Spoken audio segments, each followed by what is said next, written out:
បងតោះបត់ថ្មីនឹងអត់ធ្វើការនៅផ្ទះតនេះតែងបត់រៀងបត់ឲ្យព្រោះមើលបាទឲ្យជូនឲ្យ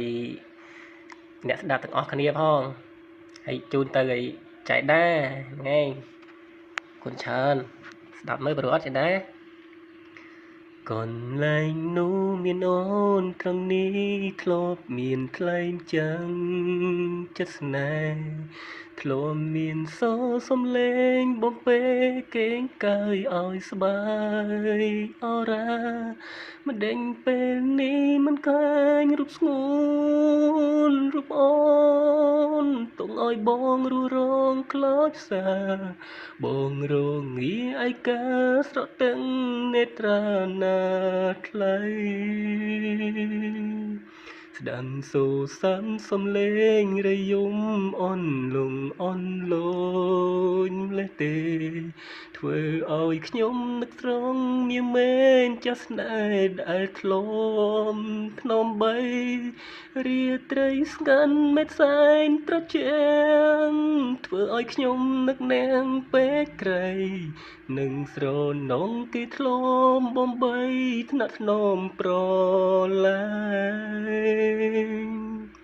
សាន់រុំពេត្រសងហើយហោមអូតអូមលើដងព្រឹក្សាខំតែខ្ញុំសែនអង្និច្ចាវេទនាខ្លោចផ្សាណាស្រី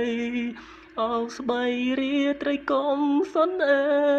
យមិនដេចមិនជួយដងហើយហៅថ្លៃឲ្យវិលមកផ្ដើមស្នេហ៍ជាថ្មីម្ដងទៀតបានទេអូនអើយអើយអូនមានស្ងួនតើកំពុងធ្វើអ្វីដែរតើអូនមាននឹកបងខ្លះទេមាសមេសូមស្ងួនស្រដីអើវាយោអើយសួយនោះពីងខ្ញុំ